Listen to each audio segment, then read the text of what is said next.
All right, and we are live. Yes, Welcome to Fluent Chill, minus the halftime. I'm Fluent, he's Chill. I don't know if you noticed, brought two friends along. We have Ben Valente and Dave. I can't pronounce your last name. Sikoriak. Sikoria. So you know, Dave, and you can ask Jay, he's my witness. I've pronounced 0 last names correct in years. As smart as Tone is you'd be surprised how terrible he is with names. As smart as this guy is, he is horrible when it comes to names. I don't know. I don't understand why. We still can't get to the bottom of it. I don't can't pronounce my own last name. That's why I go by Anthony K. Anthony K, because I have a long Greek last name. It's Anthony K. All right, so I'm gonna let you guys in. Ben. So Ben, we'll start with Ben. Ben is the Senior Vice President of Strategy and Analytics at Fox Sports. So I know there's some more stuff behind that. So Ben, tell us a little bit about yourself. We'll get to Dave, and then while you guys are here, we're going to talk about your book. Yeah, I mean, my responsibility at Fox Sports is to understand fandom and to bring those insights into the production, the marketing, the communications, the scheduling, the programming at Fox Sports. Mm-hmm. And so that kind of covers a wide berth, all the sports that Fox has in its portfolio from the NFL on down. And so I've spent my career trying to understand fandom. Yeah. So with that, go ahead. Go ahead, Jay. So with that being said, you are responsible for what everybody talks about. You're responsible for all in terms of traffic and what's hot and what's not. And you're the guy who gets to talk about what gets pulled and what doesn't. Yeah, and I try to help. I mean, at the end of the day, like, we don't tell the talent what to talk about, right? On the shows or at halftime, those sorts of things. Like that's their own thing. What we try and do is help them understand what the audience is looking for. Mm-hmm. Help them understand what sustains and engages fans, mm-hmm. and then let them try and put that in their own voice. That makes more sense. Sure. If I were to ask you, and I said, listen, we got a show, Fluent and Chill. We're on here every week. It's mostly basketball. It's a little bit of football. Mm-hmm. And I know you haven't looked this up. What would you say? And NBA, let's say NBA. What would the top 3 things be that our audience, younger demographic, YouTube audience, you think they actually want to hear about versus what we talk about every week? Because it might be different. They want to hear about LeBron. Tone, what I tell you, I damn him. You don't have to say anything else. They want to hear more about LeBron. Oh my God! I'm out. Don't have to say anything else. I told Tone and I have had this. What's his name? What's his name? You can't talk too much LeBron. Oh my goodness! Then some Cowboys. Oh my God! This guy. We've had our production meetings and we've had our pregame meetings, and I've told Tone constantly, and our post-show meetings, and I've told Tone constantly, Tone, we got to start talking about James and Jordan more. We have to start talking about James, and he hates it. And I'm not particularly a fan of it neither. However, I know what moves the needle, and that does.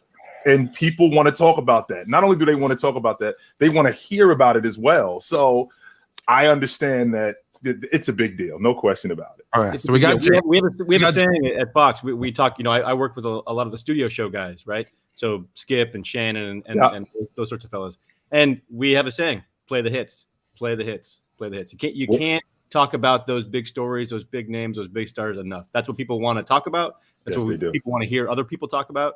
Yeah. And so you got to give them what they want. Yeah. And number 2 you said was who? LeBron. No, LeBron was 1. LeBron's 1 and 2. LeBron's 1, 2, and 3. That's because I thought I heard you say. You just said Dallas Cowboys. You said Dallas Cowboys. No Dallas Cowboys. Okay. No, well, I would say Cowboys would be right there. I thought we were just in the NBA. Yeah, if we're expanding the scope beyond the NBA, yeah, the Cowboys are up there. Brady, Mahomes, Aaron Rodgers, like those stories are always going to resonate with people. And in the NBA, I think it's those teams that are contenders, right? Yeah. That also have the star power. Like that, yeah. I think that's the important thing because I'm a Denver guy, right? Yeah. I'm a Jokic guy, mm-hmm. and unfortunately, what we see in the ratings at least is that a team like Denver, as good as they might be, they don't necessarily move the needle for conversation among the fans. Right. Like LeBron, Lakers, maybe they make the play-in tournament. Maybe. I don't know. They're always going to be relevant. Mm-hmm. They got that magic fairy dust on them. So and I don't think that has much to do with the fact that James is playing in Los Angeles. I just think that it's him. Because if he was in Denver, I think it would still be the same conversation. No, when he was in Cleveland, it was LeBron. And nobody cares. Would have been the same. Correct. If it was in Utah, it'd be the same thing. Correct. Yeah. Absolutely. So I'm going to pause there for a second, Ben, because I'm going to give you my list of topics. Like today, just so you know, we got you guys on, and then we're gonna open up to the chat. We're gonna let the chat lead the show. But I want to give you my list of 4 and see how you rank them. But first, Dave, last name I can't pronounce. Say it. Okay, I'm going to learn it. Let's go. Let me learn it. Sikoriak. The J is Sikoriak. Sikoriak. It's not that difficult. I got it. Sikoriak. Sikoriak. Good job, That Dave. simple. You got it, Tone. Come on, man. Get it in a minute. But Dave Sikoriak, dexterity, which I always use that term, even though I probably don't really know what it means. Dexterity consulting. I always say you don't have the skill or dexterity to mess with me, but I figured no one else knows what it means either. Can you tell me what it means and perhaps what dexterity consulting is? It's a dexterity of the mind. I help companies figure out their audience in a more precise, sharper way, and kind of navigate some of the quote unquote bullshit that you hear from people, and really try to understand what they think, why they want to talk about LeBron, why they want to talk about the Cowboys, and on. So I worked at Madison Square Garden before there, and NBC before that, doing the same thing. Ben and I had worked together for 10 years. Switching roles from client to vendor to client, so to speak. And we kind of got into sports years ago when I was the client at MSG and he was my vendor, and have been kind of working in sports now for a good 6 years and trying to understand sports fans. Sure. Now, since we're on the subject of the Knicks, I'm glad you brought the Knicks up, because what's the temperature in New York as of right now in terms of the Knicks fan base? What is it that they're looking for? I know they're looking for a championship. They've been looking for a championship since the year I was born. So we already know that. Yep. The question is what else are they looking for in New York? Competence. And right. It's just, I ran into a guy on the street the other day, had a Knicks hat on, said, "What's up?" And we're talking about the Mitchell trade, glad that it didn't happen. They were giving up way too much. It would have killed. And there is, and I know there's a long history that you guys have talked about before of incompetence in there, but kind of isolate that decision itself. It was you understand, even Stephen A. and all his irateness around it, like when he came on the next day, was like, I can't stand this, but I understand why they didn't make this trade. Right. So it's a sign of competence, but the bill's coming due soon, right? We have too many players. We have draft picks that are, coming out. We don't have that primary player right now. So I think we're looking for a vision and some level of competence, and there's always hope. So I know that you guys jumped on and checked out a couple of our episodes before coming on, which I appreciate, by the way. Thank you. Did you hear my offer to James Dolan? Oh yeah, I heard about that. It was great. What do you think? Any chance of that happening? Jay, I will bring you on as an assistant, Jay. So don't shake your head. Nothing to do with this. Let's make sure we clear, guys. I want nothing to do with this at all. So you wouldn't join me? Absolutely not. I'm going to be in the stands booing you. Boo, Tony, you suck. That's going to be me. No, you are a hater. You are a hater. That's going to be me. I'm going to be like, you suck. No doubt about it. So do you think if James Dolan, if I said to him, if I don't get you to not win, but get you to a championship in 5 years, I'll give you all the money back, he'd go for that? He wouldn't go for that? It's not about the money. He's got too much money. It's about the money. It's a good investment. Championship or literally bust. Since we're on the subject of championships and fandom, because like you just said, you're killing me, Dave. You're killing me. because you're probably not the only offer on that one. I'm sure. Because what I'm doing is I'm listening to Dave talk about the fandom, and there's a reason why fans are called fans, right? Because they're emotional. Not only are they emotional, they're irrational, and they don't understand it from a professional standpoint. Can you talk a little bit about that? Yeah, I mean, it's we are fans, right? So as a Knicks fan, to be a Knicks fan is to be a New Yorker. It's about being a New Yorker and living out what it means to live in the city and the hustle and the grind and everything about that and the connection the game of basketball has to the city. It has nothing in particular to do with what's happening on the court. You want a winner. We all want a winner. But really, you're doing your connection to fandom is about you. It is about your connection, how you see yourself, your own identity, and how you see yourself with other people. And so all those things kind of the rational pieces and what the GMs have to do in forming a team are part of it, right? Because those are the things we like to talk about. Right. But really, your fandom is kind of operating on another, and this is kind of the spirit of our book here, it's operating on an interpersonal level. It is about how your place in the world and how you are interacting with other people and who you're going to talk about. The conversation I had on the street about the Knicks and, what the Mitchell trade or no trade meant for them. Those are the things, and that was our way of connecting with each other. So, and the word you used is irrational. Like, I think that's really important. And one of the reasons we wanted to write the book was because we started the process thinking the same way, thinking that fandom was irrational. In fact, we started the process back at the Knicks, talking to season ticket holders, and we met one fellow in particular, and he'd been he's a grocery store manager in Yonkers, doesn't have a ton of money, has a couple kids, and he's been a season ticket holder for 30 years, right? Yep. He's devoting an enormous amount of time and money to the Knicks. And we approached the question the same way.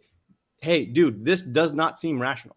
This seems irrational. And he went along with that process. Like he sort of, you got to support the team. It's all about loyalty, all that kind of stuff.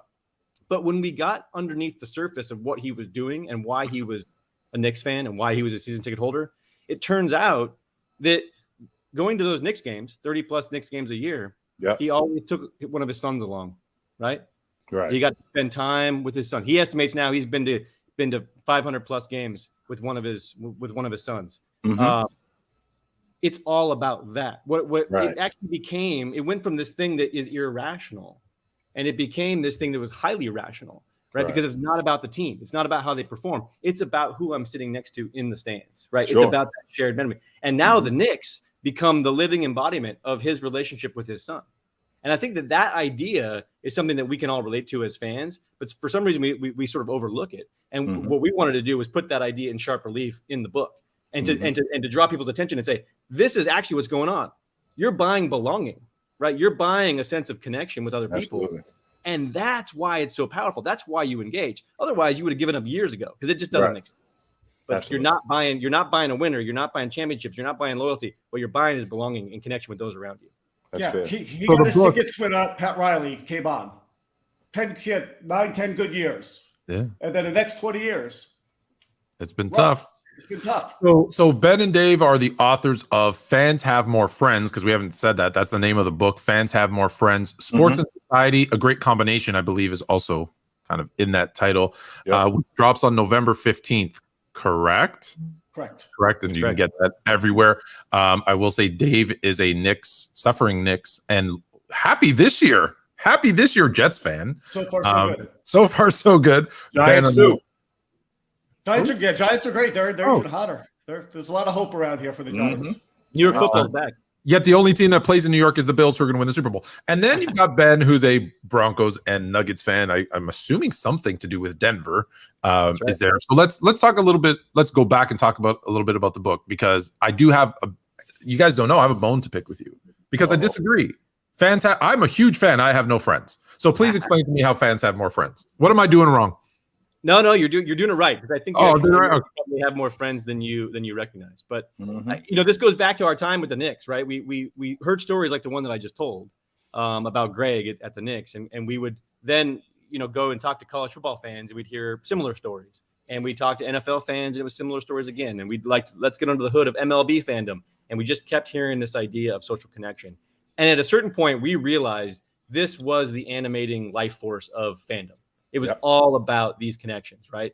But we wanted to figure out if we could prove that at scale. We had this hunch, right? But that's not a testable hypothesis. And we're data guys. Like, we want to get under the surface of this to make sure that we're understanding things clearly.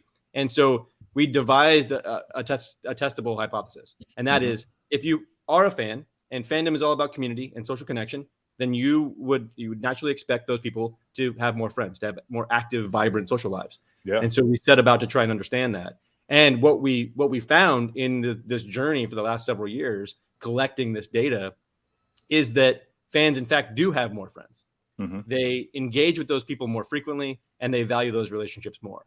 And so I challenge you. I actually think if we put you through the battery of questions, I think what we'd find is that you actually do have a pretty robust social network because you're such a engaged, avid fan. I got Jay. That's about and halftime Hailey is like a half friend. Well, so you got to also. Go ahead, Dave. There are exceptions. The reality is, but when we average this out on a population level, there are exceptions, right?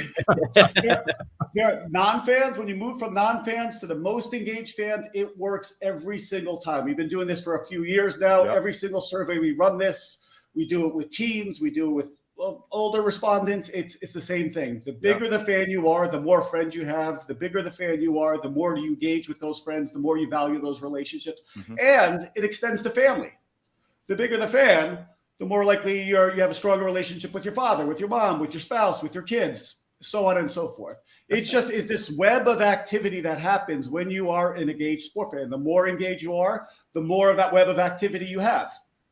It doesn't just stop there too. I mean, I think it's also about those interactions you have with strangers on the street, right? Yeah. Like that's the beauty of sports. You see somebody walking, like Dave's talking about walking down the street. The guy he was talking to about the Knicks was a perfect stranger. It was just some dude in a Knicks hat on the corner of 78th Street. And you can say how you feel about the Knicks, and instantly you have a conversation, right? Right. That's how that works. I was in a cab yesterday in New York City. Had the same experience. This guy was a little salty with me. He asked me how I was feeling. I said, well, the Knicks are back. Basketball's back. I'm excited.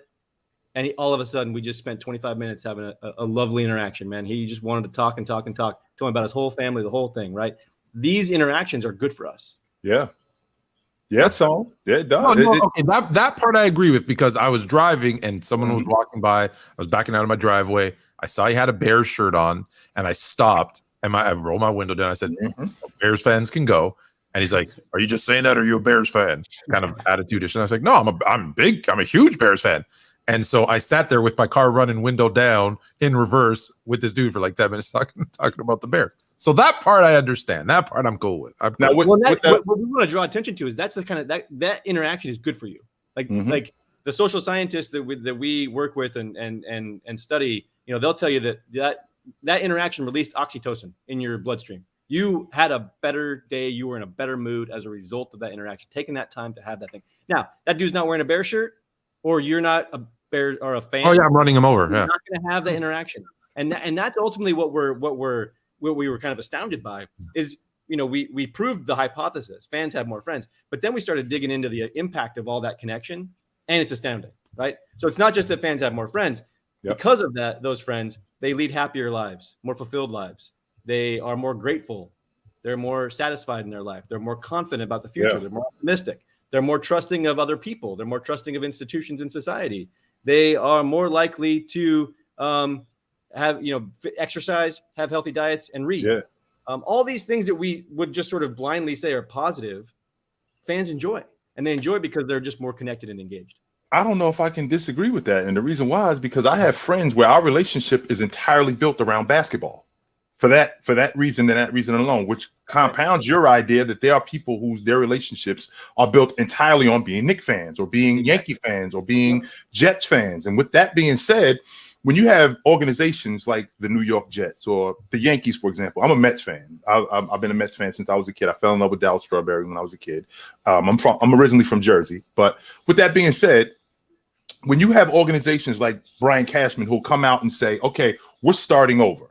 We're not going to be the major league champs this year. We're not winning the World Series. We're starting over, and we have this kid Judge that we're going to start over with. Yankee fans are excited about that. Not only are they excited about that, that gets them together even more because we're going to build around this kid, and we're going to see the future of the organization, as opposed to the Knicks, who are trying to sell us every year. We're going to the playoffs. We're going to the playoffs, as opposed to establishing. This is our franchise player. We're going to build it around Ewing. And then from Ewing, we're going to go to this guy. And we're going to go to this guy. And then once we move on from Starks and Mason, now we're building a team. And now that fan base gets even stronger. That does make sense. Right. I mean, it just happens to me all the time. And once you realize it for what it is, it just starts to happen all around you and you can't unsee it. So I'm in LA. I know some people that are Dodger fans. Guy I haven't talked to, husband of my wife's college girlfriend. Haven't talked to him for a year, right? Always liked him. Say that 3 times fast. Dodgers are in the playoffs. I just texted him randomly. I was like, go Dodgers. Yeah. Right? He fires back. We go 15 minutes on text messages, probably 45 text messages, right? Mm-hmm. All of a sudden, we're into the Dodgers. We get through that bit. He's asking about work. I'm asking about his family, the whole thing. All that we caught up. He texts me 2 hours later. Hey, I got 2 tickets. You want to go? We spend 4 hours catching up. And we haven't talked like that for a long time. Those are meaningful actions. Sure. Right? There's a problem of, you see it in the news. There's a problem of, middle-aged male loneliness was a New York Times headline I saw recently, right? These are things that improve our life. And if we see them for what they are, we can take advantage of them. Sure. Absolutely. And our kind of motive, the thing that got this book written for us, or the anchor of it was, well, then if you're a fan, lean into it. Text your friends, join the fantasy league, do the pick 'em pool, talk about the lines with somebody, whatever it is. Not because, okay, you can debate LeBron and Jordan and all that stuff, but it's fun. These are things good for you. It's good for others. And ultimately, it's good for society. And we have struggles in our society, in our culture, and we're divided as a country. And we need more things that are actually just going to bring us together. Kind of sounds happy, but sports is it's embedded in us. So you could walk up, start a conversation, and you have a pretty good chance to get going when you're talking sports. So Ben, I don't think it sounds sappy. I think because the thing is, when you're a fan of the same team, okay, that brings you together and it's rah rah rah. But I mean, hey, Jay and I met through debating opposite sides, but it was still a good conversation, and it was it wasn't just you hate this guy. No, it was constructive, and I think it was positive. And now, hey, now I have a friend, right? So yeah, I agree with you. I think it's important we debate and fight over so many silly things. Like, why not have something in your life that can bring joy and bring you together? No, I love it. Which leads me into my next question, Ben, because we just talked about the good stuff about fandom. Where does the divide come when it gets ugly with fans? Because you've done all the analytics and you understand how basically sports brings fans together, and it basically encapsulates a good space with people. Well, where does the divide come where it becomes out of control? Well, so these things happen. Like anybody who's been to like a stadium, stood in a restroom line at a stadium, like seen unruly behavior, maybe you've seen a fight or something like that. I guess what I would argue is that that's not sports.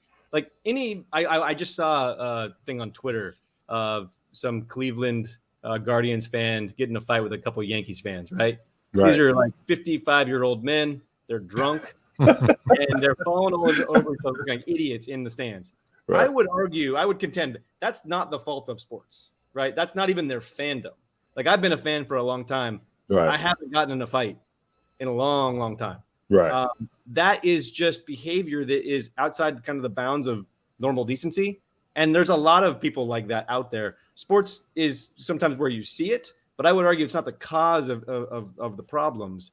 And those people just have some problems themselves. They got to deal with those things. Right. I would also say, let's not throw the baby out with the bathwater. Like I think that one of the things that we want to do with this book is we want to try and shift the conversation around fandom and to move it away from it's this like obnoxious bro who's spilling beer and his face is painted and he's making my kids uncomfortable and he's gonna get in a fight with that guy over there. Like again, that guy happens and he's there in the stands, but if you kind of like shift your perspective and you look at the rest of the section in the stadium, there's a bunch of father-daughters. There's a bunch of best friends getting together. There's a bunch of families. There's a bunch of people that have been friends forever and they're bonded through this team. We want to shift the perspective and say, yeah, that thing's bad and we can't like turn a complete blind eye, but let's focus on the connection. Let's focus on the positive stuff, because what this proves is that when we're fans, we enjoy this profound benefit. So let's not trivialize that. Let's enjoy it for what it is. Yeah, and I can test those two guys that are drunk and getting in a fight. They just happen to be at a game, because if that game wasn't going on, they'd be out at a bar doing it or somewhere else, right? That would happen either way, right? And to add to your point, Dave, about the guy living in Yonkers, I think his son, more than anything, he's going to remember all of those days that my father used to take me to Knick games, more than he's going to remember anything else. When his father's old, and I remember my dad used to take me to Knick games. I remember, to be honest with you, and I had this conversation with Tone. One of my fondest memories, I just lost my uncle 2 years ago. One of my fondest memories, I was in the 7th grade. The Knicks had just gotten Ewing, and he's calling me up to tell me that, I got a couple tickets to go see the Knicks. I can't even concentrate in school because my uncle's taking me to go see the Knicks. I'm supposed to be concentrating in school, but I can't because I'm going with my uncle. And the Knicks were bad, by the way. They weren't very good. They had just gotten Ewing. So I was really excited about that. So that does make a lot of sense. Sure. That's because the draft. I love those stories. I love those stories. And we go around and collect those stories. And we got, a lot of them in the book. It's that kind of feeling, the depth of that feeling and that connection that we are arguing for. That's what we want to see more. Absolutely. Right. And if you're a parent, you're a fan and you're a parent, cultivate that. Take the kids to the game, because that is something that will last. I mean, it's 1985 and you're 35 years, you're hearkening back to that memory. You remember how you felt at school that day. I do. I do. Can you watch this? Can you remember anything else from that school year? I can't, to be honest with you. I can't. All I remember is my mother tells me, come get the phone. And I'm like, he's like, it's your uncle on the phone. Hey man, I got a couple tickets to the Knicks game tomorrow. What? My uncle's taking me to go see the Knicks tomorrow. I'm supposed to. I got a math test, and I'm not concerned with that, because I'm telling everybody in school, my uncle's taking me to go see the Knicks tonight, and I couldn't even concentrate in school the entire day. And I don't remember anything else from that day except my uncle was coming to get me to take me to go see the Knicks. So absolutely, we're gonna put you to work here. The final thing for Ben and Dave, authors of Fans Have More Friends. I'm starting to believe it, which comes out on November 15th. I'm going to give you our 4 topics that we're going to talk about once we let you go here. We've got Zion's impact. You can see it's very NBA heavy driven. We're being the alternative to the Saints, and who are the Saints playing? Saints and Cardinals playing tonight. We're being the alternative to them. So we've got a lot of basketball. Zion's impact. Did Orlando get it right with Paulo Banchero? His name I can say. Ja Morant is must-see TV, and then we're going to review the Lakers and Warriors game. Which by the way, Ben and Dave, it's not easy to sway Tone. He's very difficult. He can be very difficult at times. So the fact that you guys were able to sway him, that says a lot about you guys. I didn't say I did believe it. I said I'm starting to believe it. Which is definitely progress. No doubt. We'll get you there. We'll convert you. Definitely progress. No doubt. Orlando's definitely 4. Yeah, Orlando's 4. Yeah. What's the question? Is the question what's the question is, how does that rank? How does that rank? Oh, it's definitely Lakers Warriors. Not a good list of stuff. Yes, Orlando's clearly 1. Is Lakers Warriors number 1? Clearly, yeah. I mean, you got Steph, you got LeBron, even over Zion. The championship. Zion's actually, I would say, once you're past Lakers Warriors, I think it's now more subjective. And for me, it's Ja. Like, that dude's he's my favorite player. He's the headline. He's must-see TV, no doubt about that. There aren't a lot of guys who are must-see TV. Like, when they're on, you have to watch them. And I agree. He kind of gravitates to he's a big deal, no doubt about that. He reminds me of what Russ was when Russ started becoming Russell Westbrook, where when this guy's on TV, we got to watch. That's what Ja Morant reminds me of. Not as a player. Can I tell you a secret about Ben? I'm gonna tell you a secret. I'm gonna tell you a story about me and a secret about Ben. You ready? So I'm like Ben. I don't like to pay to go watch games. That's why I text people after not talking to them for years, knowing that they'll offer me some tickets. Smart. But Ja is one that I'll pay. Like I'll pay for that ticket to go. He's worth the price of admission. No question. Yes, he is. No question. Zion's up there too. I mean, I pay to see Zion as well. Yeah. Now that he's healthy, 100%. Yeah. And it's good for the league that he's back, and I think it's great for the league to have New Orleans necessary. Yeah. Sorry, Dave, you were saying Zion. No, it's the problem with Zion, because if he's been going since he's been drafted 3 years ago, it's been broken, right? There are times where you don't talk about Zion, and what if you think about it, as these conversations build and are kind of in the ether, and we as fans talk about him and find ways to kind of debate with our friends or whatever. He's been in and out of those conversations for a while. Like if he continues on, he could catapult himself up there to LeBron and Steph. Just going to take some time. And Morant has had a good run, and so hence why I would put him over Zion. Okay.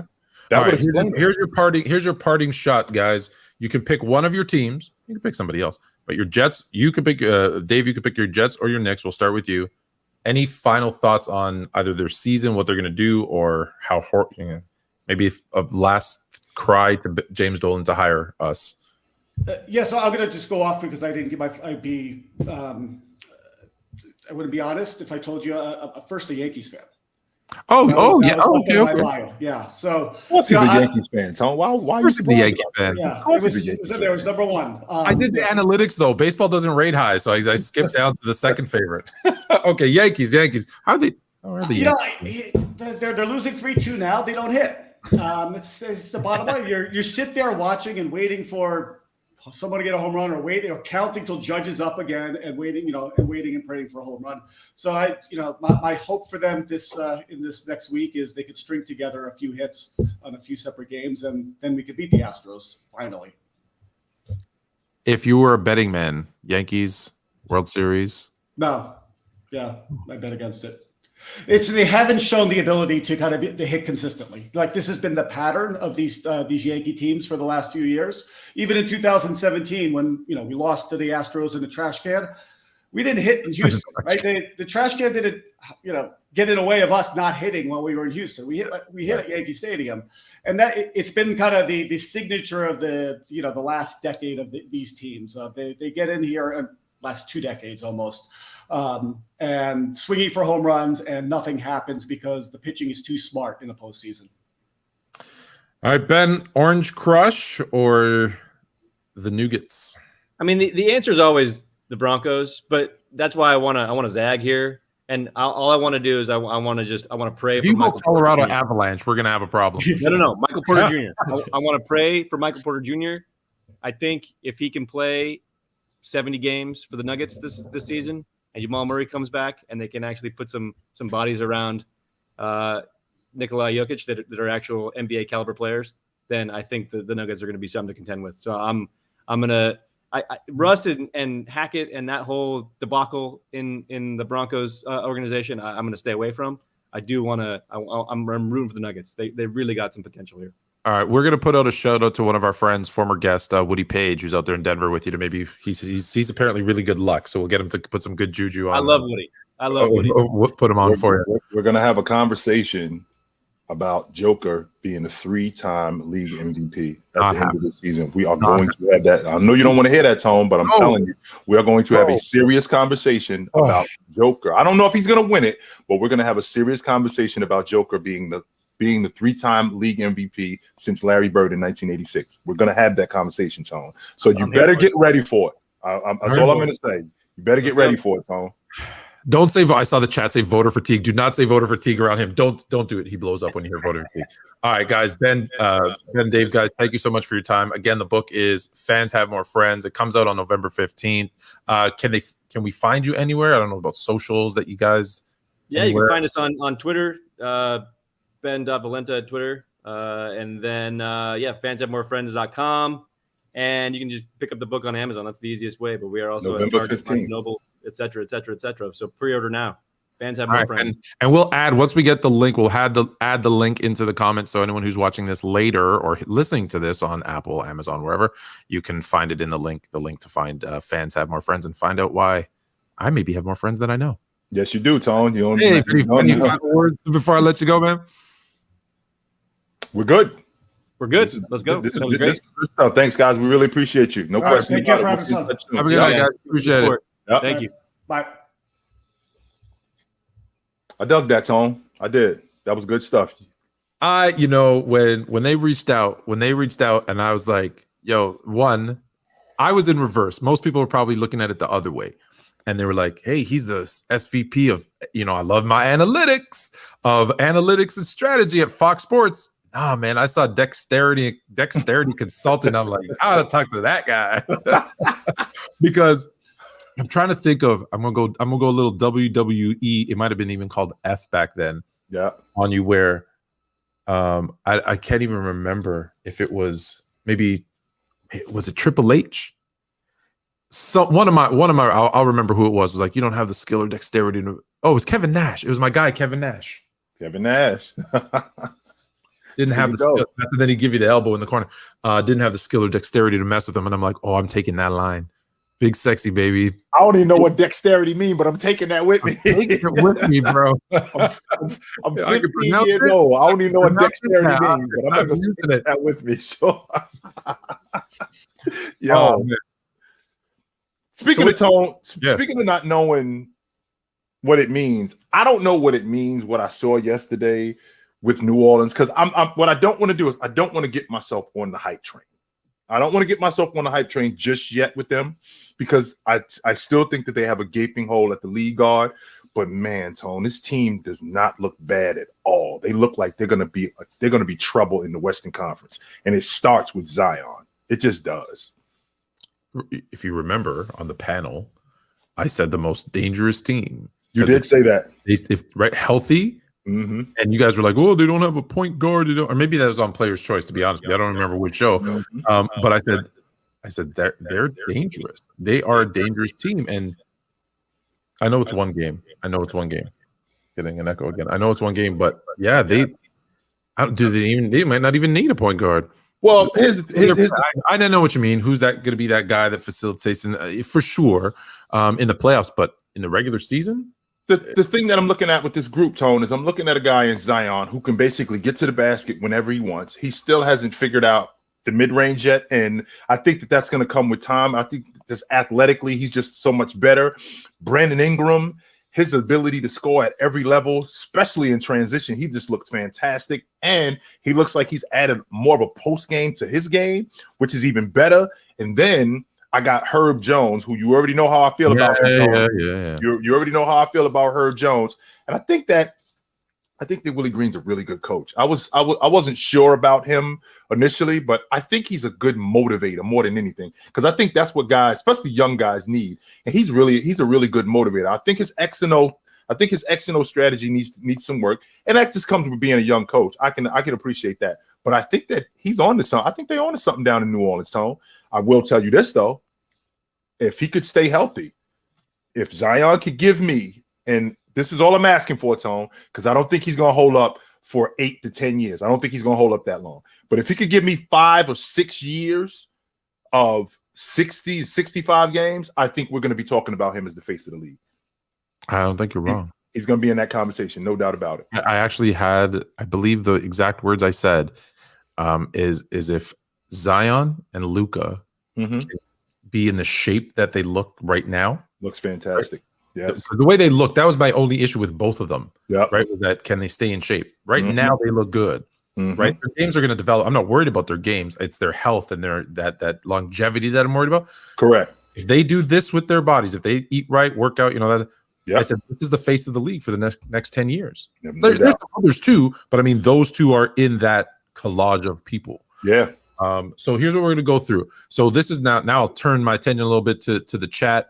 Chat's having a real good discussion in there about the greatest of all time and a bunch of other stuff. Obviously send us some super chats. You're going to lead us. We're going to go through these 4 topics. We're going to go through Lakers Warriors. We're going to do John Morant must-see TV, Zion's impact. Well, we just did Zion. We'll talk a little bit more about Zion. And then did Orlando get it right with Paulo? And then we just open it up to the chat. Yeah. So if you want to be on the top of the list, send the super chat, do your likes. I'm not even watching to see it because I know everyone who's watching is going to like this video. So I'm not going to do that.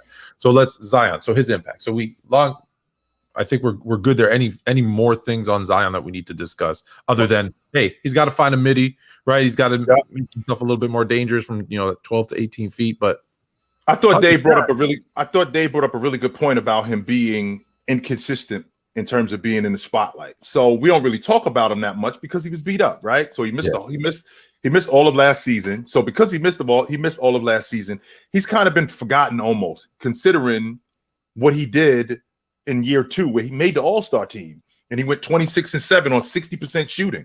And he looked like a guy that, we might be able to build our unit around him. This is how good this guy is. So he comes in this season. I think he comes in this season to reclaim that. I think he comes in this season to get back to that level where he can say, I was elite at one point. Health was the only issue. My game has never been the issue. There aren't many guys in the game that, number 1, are as strong as I am. Number 2, are as athletic as I am. I haven't figured the game out yet, but it's coming. And when it comes, as long as I can stay healthy, I'm going to be must-see TV, and I'm going to be one of the faces of the league. Just for an update in the NFL, Arizona spanking the Saints 28-14. Andy Dalton has thrown more touchdowns to the Cardinals now than he has to the Saints. He can't do that, Tone. Your team got the black jerseys on, not the red ones. What are you doing? Your team got the white jerseys. Your team got Andy Dalton with his third interception of the game. Oh boy! All right, so that's horrible, unbelievable. Let's go Lakers Warriors, because you're going to be very surprised. I'm about to reverse.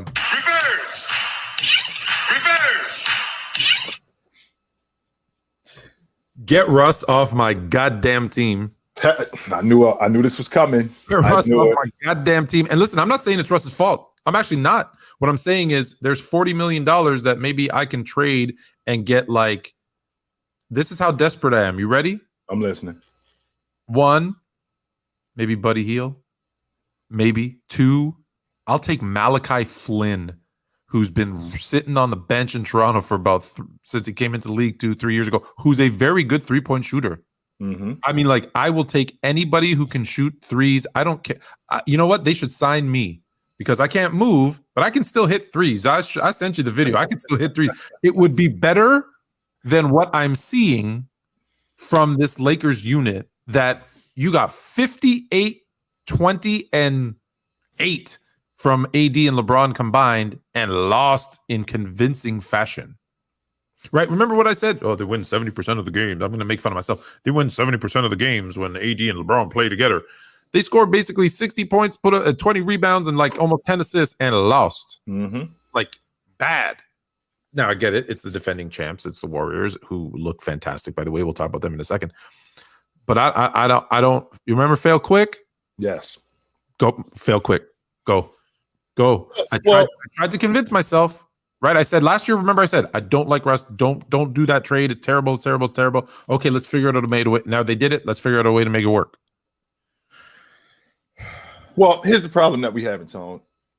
Number one, as a long ball shooting team, the Lakers are not that. So to shoot 43s, you're not good enough to shoot 43s. Your team is not good enough to do that. So we have to find other ways to score, because it's either, from watching them just that one night, from watching them, it's either shoot the long ball or go to the basket. There is nothing in between.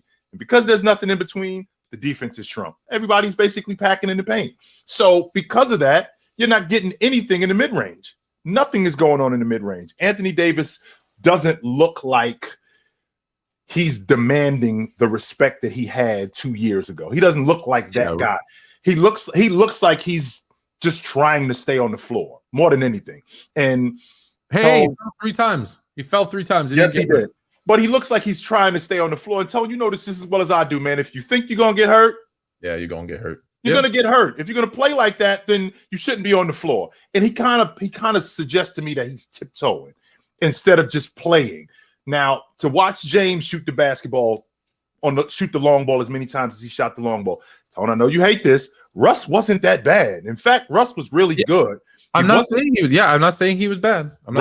Russ wasn't that bad. In fact, he extended a lot of plays. He got on the backboard. He got out in transition. What I don't like is I don't like this team shooting the long ball the way they do. I think another problem that we having with them, which is a huge problem, is on the defensive end.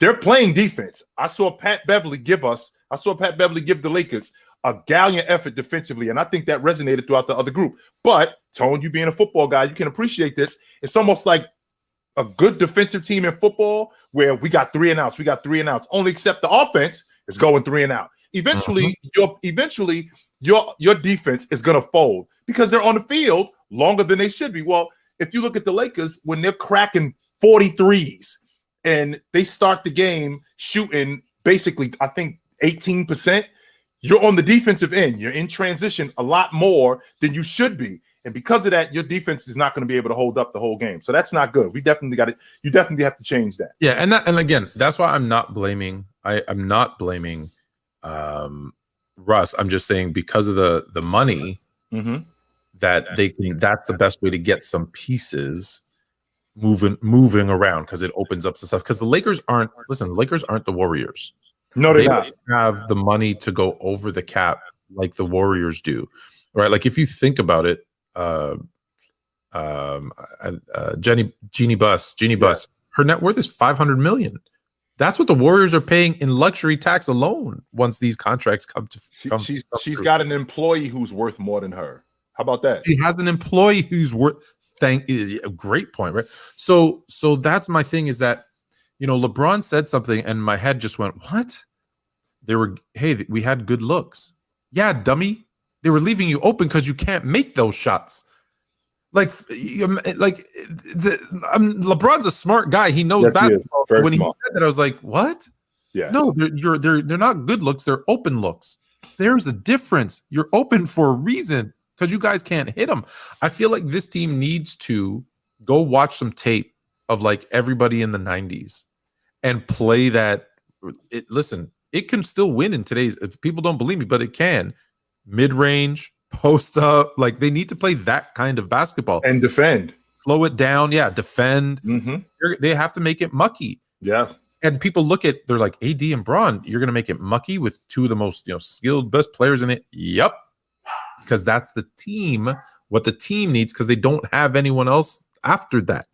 So there's a lot wrong, unfortunately. Well, if you look at that unit, Tone, James goes 0 for 5, I think 0 for 6 to start the game on the long ball. So what does he do? He reverts, instead of going to the mid-range, which he's basically perfected since 2013, but instead of going to that, James goes downhill. And he's now getting it going downhill, which goes back to your point of mucking up the game and making the game a little dirtier, right? Okay, well, that's great. And that's great in theory, only except we still have to get the other things going, right? We still have to gang rebound, right? We still have to defend at a high level with everybody else, not just Anthony Davis. And I think that with this Laker team, man, in order for you guys have to get an identity, and you don't have one right now. I think that's the most important part. The identity that they have is James. We don't have an identity on offense. We don't have an identity on defense. This team as a whole doesn't really have an identity. And I think that's what the major problem is with them. They're not going to outscore. They're not going to out 3 the Warriors. Nobody. And I get it. Look, I get it. I'm comparing a bad team to a great team. I get that. But still, they shot, like you said, they shot 43s. Golden State shot 45. The difference is LA hit 10 of them. Golden State hit 16, which isn't that much better if you think about it, but it's still 35, 37% league average, right? 36%. You can't shoot 25% from 3 when you shoot that many. Right. What do they have to do? They got to slow it down and like you said, defend the perimeter. They're not going to kill you on the inside. You know this.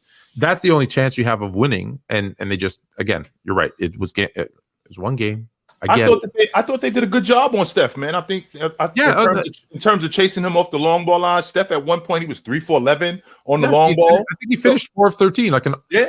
So that's my thing, though. Okay, they defended him well, but on an off shooting night for Curry, they still lost by almost 20 or 14 points. I almost turned it off, Tone. To be honest with you, they were down 24 at one point, and I was just about to be out because I'm thinking to myself, this might get ugly. And when I say ugly, I mean like if this goes to 30, I'm out. There's no way. But I had to remember who they were going up against. This is ring night.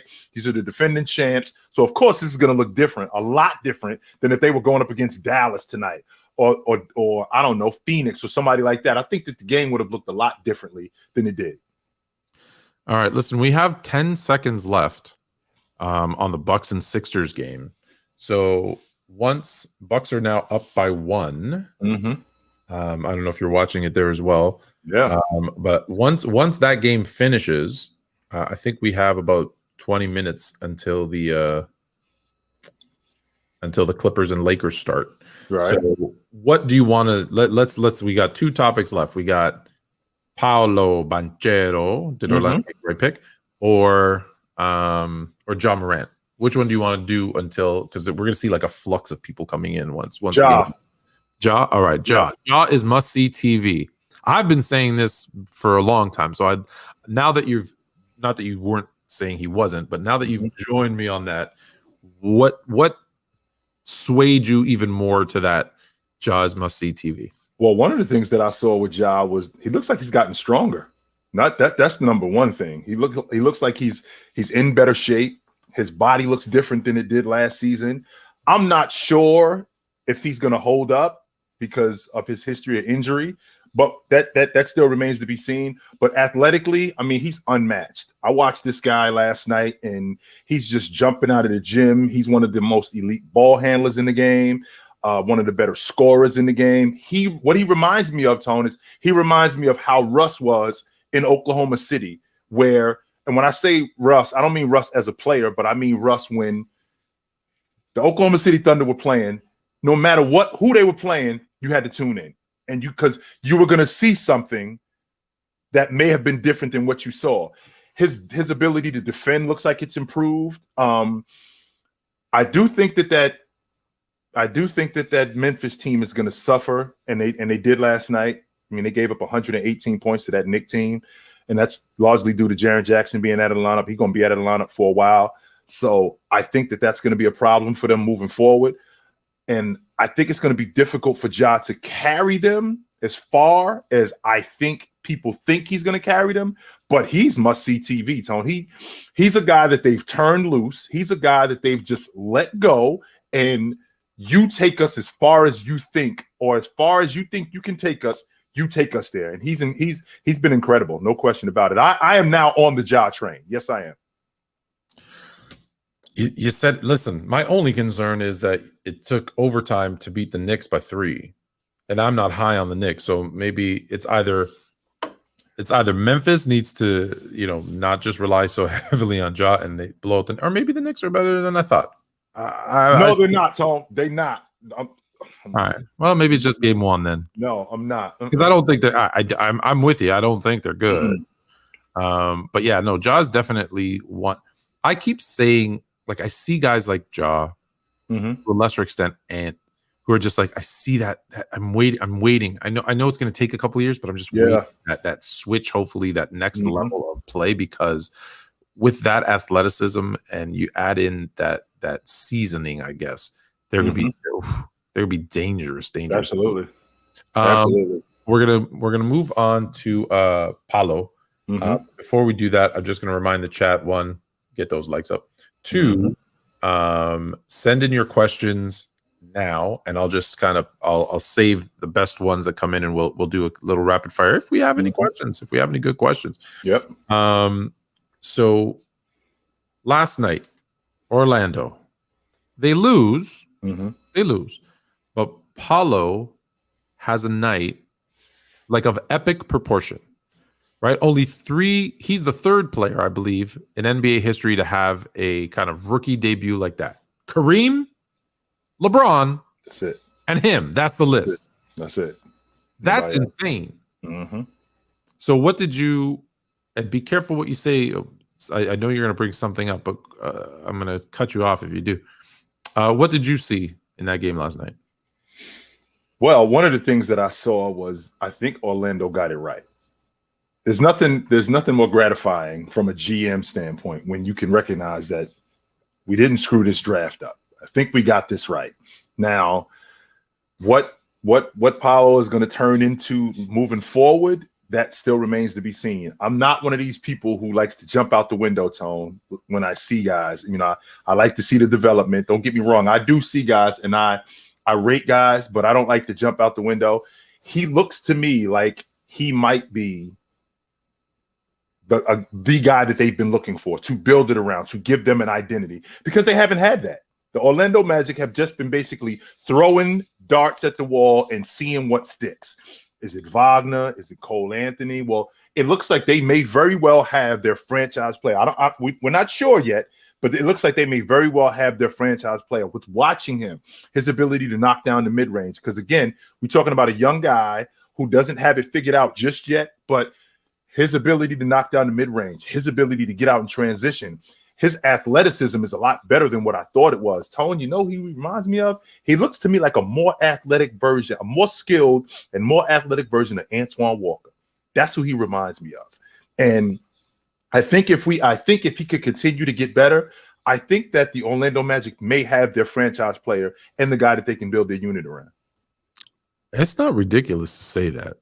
And I stole your line. And here's the thing. I forget who was telling us about Franz. I like the way he said Wagner. Not Wagner. It's Wagner. I'm playing fantasy basketball.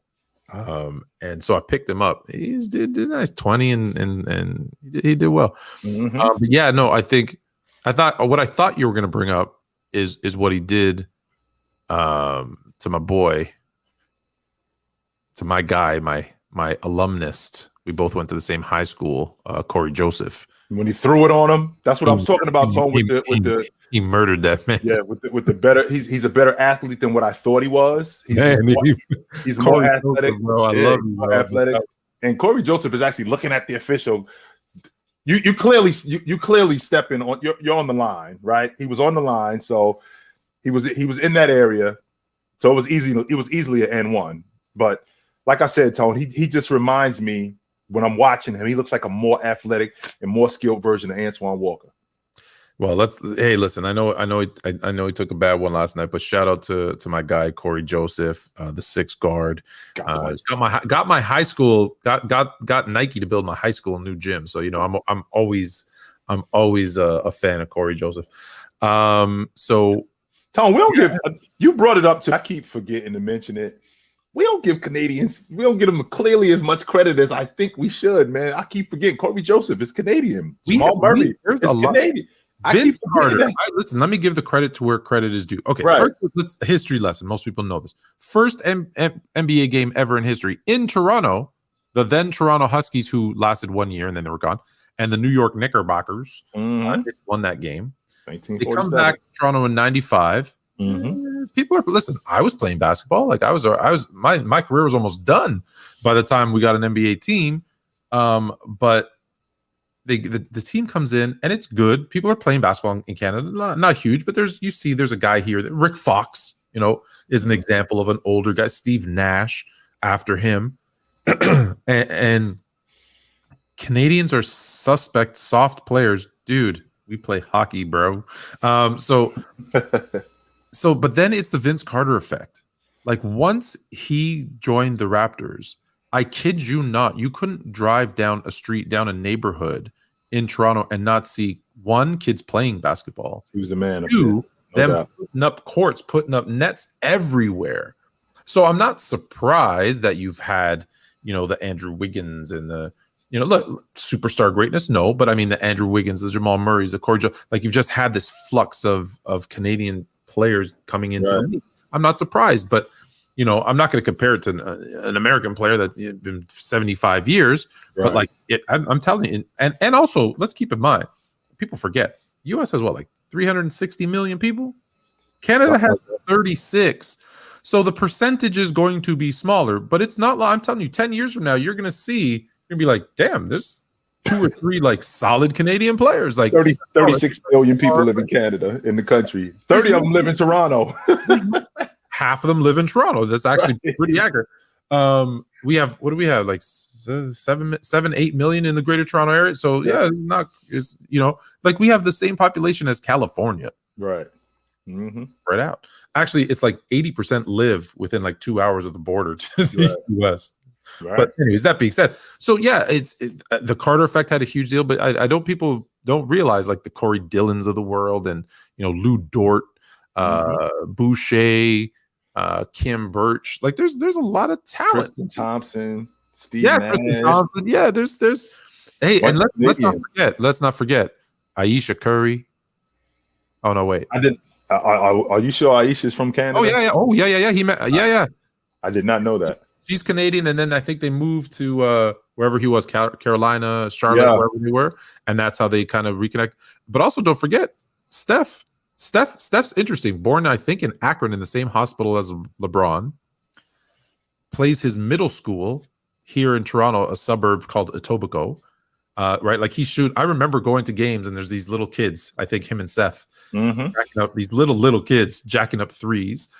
And like, oh, those are Del Curry's kid, and they're like, oh, I wonder if they're gonna be any good at shooting threes. They turned out to be pretty good. And then he goes, and the whole Davidson, the whole story. And I know I know the Etobicoke thing because I was here and I saw them. And like I helped one of the assistant coaches to that middle school team is someone I know. So like we were talking about these kids all the time because he was dominating the kids back then in middle school, like dominating. Was he? Wow. Oh yeah. Yeah, he was multiple steps ahead of, again, because we weren't there yet. This was still the expansion Raptors, right? The country wasn't playing ball like that.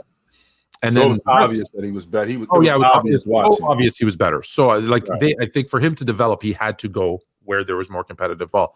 Right. And it's funny because then I learned a lot of other stuff like Davidson and what he did, because I saw him, but I wasn't, because my son's favorite player, Steph Curry, has the whole logo carved into it. Now he has 23 actually carved. He's going to change it, he says, every little while. But but he has this book about LeBron's career, Kobe, Steph. He's got all their books, so he's been reading the Steph one, and he keeps coming to me with new facts every day. Yep. Do you know that nobody wanted to recruit Steph? Were they crazy? And then after he was winning at Davidson, then they all wanted him. Oh, but he's too small for the NBA. Why do they keep doubting him, Daddy? I'm like, I don't know. Good, that's what he needed. But anyways, I don't even know where we're going on that one. But Canada basketball, yes. So good Canadian basketball. Talking about Canada basketball. We even forgot about SGA. Yes, there's another one. See, we got some good ones. Yep. Bucks beat the 76ers. 76ers start 0-2. Now, granted, they lost to the Bucks and the Celtics, so it's not like they had an easy start to the schedule.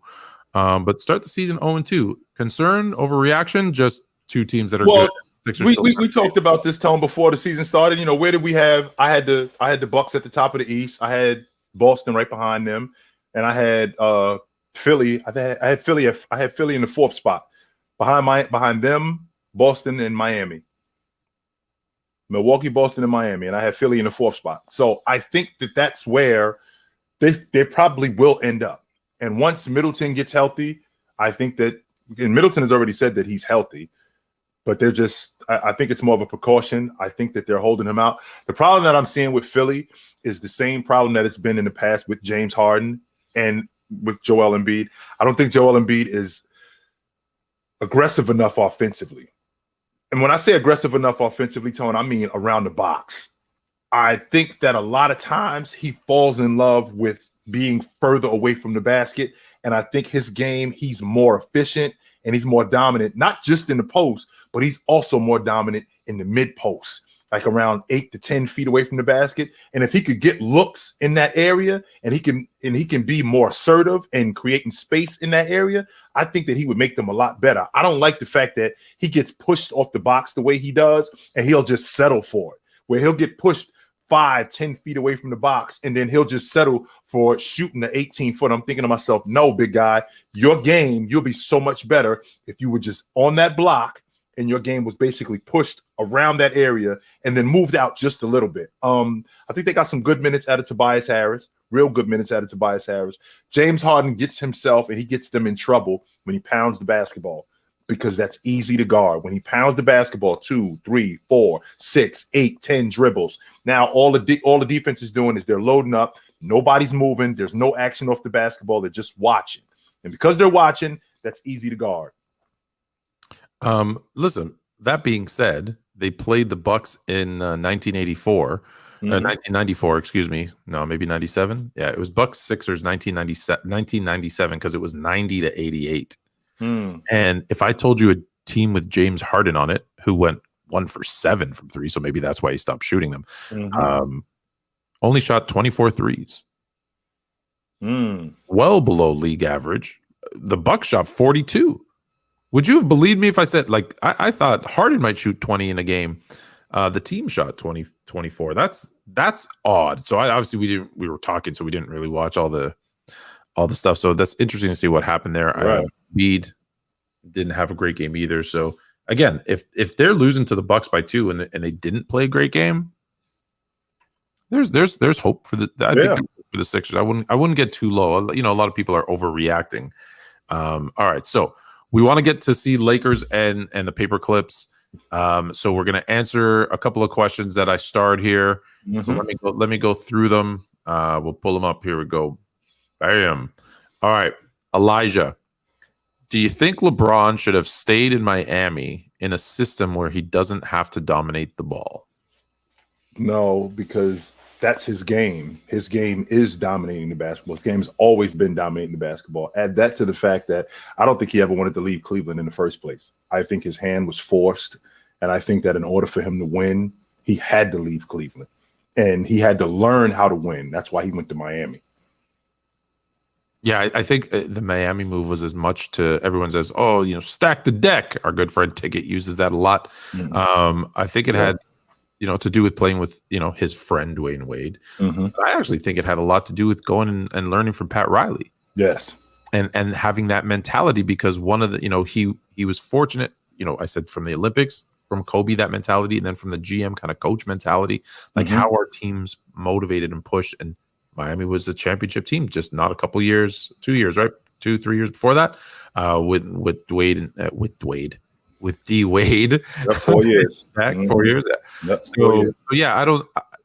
The funny thing, the thing that I struggle with LeBron is, and I say this all the time, it's his blessing and his curse. He's a ball dominant, ball in hand system. He is the system.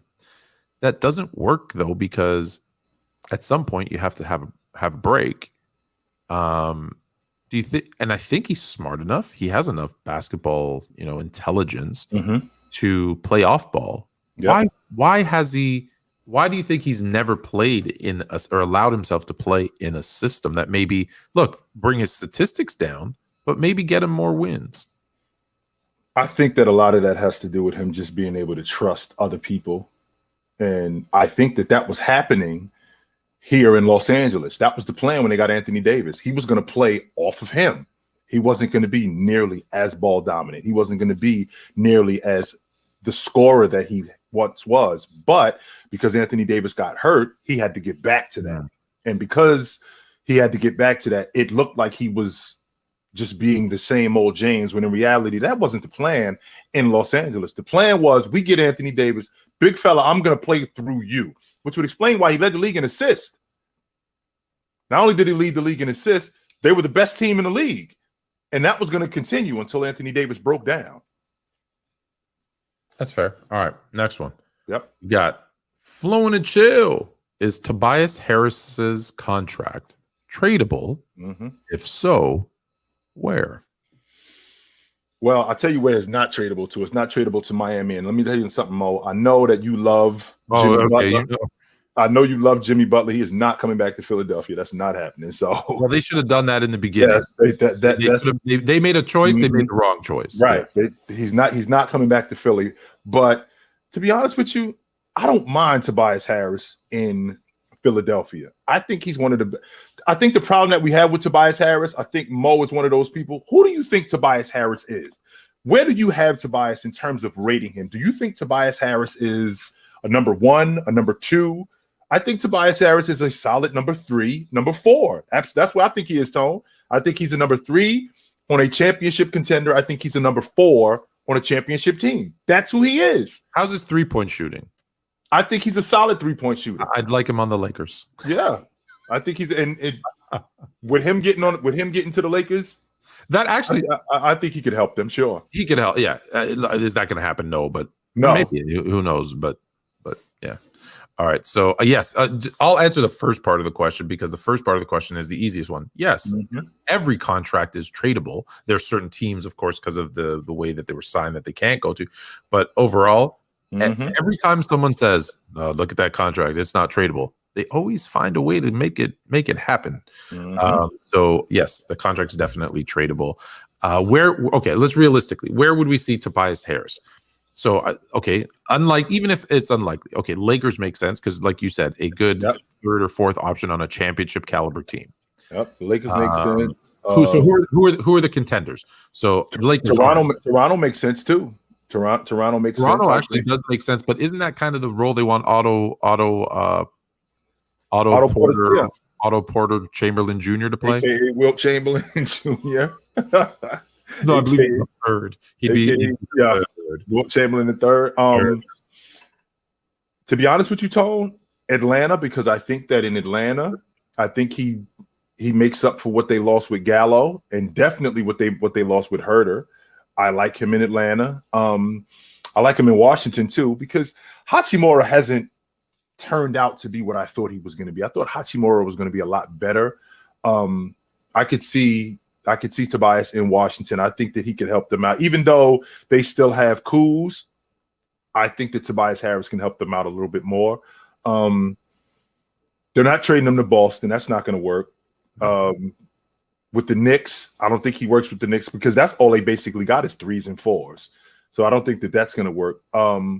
I think he'd be a good vet in Orlando, but I think that they're building something down there in Orlando, and I don't think that that's going to work. I don't think that's going to work at all. Would you move him? And I know this is tough because he's hurt right now, but I'm not saying for him, but maybe. What about him in Milwaukee? I know you like Middleton. I know you like, but Middleton's like. And we have a situation with Middleton too, Tone. I believe his contract is up after next year, so we have to we have to start. We got to start entertaining. I'm just thinking. I do. I understand that. He's, we got to start entertaining. Not only do we have to start entertaining that, Middleton is also getting. I think he's in year 9, year 10, so he's coming up not only for a contract extension, but he's got some miles on him too. He's got some miles on him. So, but I don't want to. I'm not necessarily sure that I want to replace him with Tobias Harris. If I'm going to replace Middleton, I want to go younger. I know you want to go younger, but at this point in the season, where can you? What else could you do? I think it's maybe an easy move for one run, right, and then figure it out maybe in the off season, especially if there's any delays in his, surgery. I don't, Anyways, all right, we got another thing. So there's a lot of Philly today. You had Philly beating Boston. I did have them. I did have Philly beating Boston, and the reason why I have Philly beating Boston is because I thought in their interior defense in Boston, I didn't think could handle Joel Embiid, and I was pleasantly surprised with Philadelphia with Boston's defense, their ability to gang rebound, and not only gang rebound, just hold the Philadelphia 76ers to one shot. I think Joel Embiid let them off the hook a lot with shooting jump shots. I think he kept them. I think the Boston did a great job of keeping those guys out of the paint and just basically keeping them on the perimeter. I thought they did a really good job at that. So, yeah, I was wrong about that, no doubt. I was wrong about that. I'm pretty sure we all were. I didn't do it from any perspective other than I picked Philly thinking that Boston would. One, they started off slow last year. Also, with the coaching change, there's some, with the distractions. I just thought they wouldn't be there 100%. And I thought, Philly can come in and kind of surprise them. And James Harden looked like he was, looked to be in good shape and start off strong. So, it wasn't crazy to make that prediction. Right. All right. The rest is now about Middleton. So we're gonna anything else? I'll ask the chat. Anything else other than that, Jay? I'll you get the final word so we can go check out the Lakers, who are 2 of 5, 40% from 3. LeBron James and Walker have each hit one. So maybe they've been listening and they're going to start hitting some threes for us. Yeah, one of my absolutely, yo. So I'm like I said, I'm looking at this Laker team. They look like they're livelier tonight. This Clipper team, no, Leonard didn't start, which is interesting. All right, so you know what? Let's before we go, tell me about that. What do you think about them having Leonard come off the bench so that he can play the end of each quarter? I think they're doing the same thing that Golden State did. Yeah. Did with Curry last year. Yeah, I think they're doing the same thing with him. And the fact that the talent level that they have, they don't have to rush him. And it's the beginning of the season. So they don't have to rush him, which means I think that this is going to work for Leonard.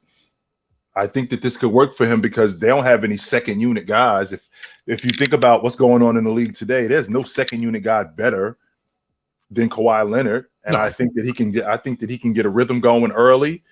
Once he comes into the game and he can basically get his feet back wet again, I think that this is good for them, especially considering, this is a long season, Tone, and moving into the season, I think this is good for the Clippers, no doubt. I do. Listen, there's a couple of good ones. I'm gonna ask you. Let's do this. Who ranks higher? I'm assuming all time. Zeke. When I say Zeke, you know who I mean. The other people might not. Isaiah Thomas, like Pistons. Isaiah Thomas is Zeke. Right. For those that don't know, so Zeke or CP3. Isaiah Thomas ranks higher, and the reason why Isaiah Thomas ranks higher, he ranks higher because he was that guy in high school. He was the best point guard in the country in college. He came into the NBA. I don't think he was ever better than Magic at any point. I don't think so, and I think that there were some guys who later on surpassed him, but Zeke was that guy. think Zeke was a lot tougher. I think Zeke was headier. I think Zeke was a better leader in terms of a basketball player, which a lot of people would like to talk about. I think Chris Paul might have been a little bit better, but I'm taking Isaiah Thomas over Chris Paul. I'm with you. I'm taking Zeke over CP3, and because the argument for CP3 is, look, defense, statistics, skill set, talent. Yep, I think CP3 is there or better in all of those things. But what you do on the court and your results also matter. And if I want someone who's going to lead my team, who's going to play with with his arm hanging off because it's broken, versus the guy who's not going to play, I'm taking Zeke. Yeah. I'm going to rapid fire you a couple more. Kevin Love traded, and if so, like at the deadline? No, he's not going anywhere. He's going to be that veteran leader. No, he's great in Cleveland. He's not going anywhere. They're going to hold on to him. How about them Toronto Raptors beating your Cleveland Cavaliers? They look good. I told you they look good. Yeah, I was surprised at that. I told you. Can you say I told you? You did say that. Yes, you did. Yes, sir. Gary Trent Jr., do you think Jokic can move Moses, rest in peace, out of the top 10? No. In the future? No, because Moses is right outside the top 5, and Joker ain't that good. No, he cannot. Now we can have a conversation about Dwight Howard. We can have a conversation about Ewing, right? We can have a conversation about guys like that. Not Moses. No. All time. So you think there's nothing Jokic can do in the next 5 to 10 years that would bump him? Well, number one, he got to get on the All-League defensive team. Not only does he have to get on the All-League defensive team, he's got to win an NBA championship and be the catalyst to winning an NBA championship. So, he's got work to do. All right. Don't forget, Moses did win the league MVP 3 times in 4 years. Let's make sure we clear on that. Well, Jokic might win 3 MVPs in 3 years. Yeah. That's you. That's from you. And won the NBA championship, too. Don't leave that part out. And not only won the NBA championship and was on the All-League defense. He won the NBA championship. I give him more credit for taking that sorry Houston Rockets team to the finals than I do joining Dr. J and winning it for me. But that being said, we I think it's time to go watch some Lakers and Clippers. All right, let's do it. No doubt. So tell them, Jay. Take it light, but take it.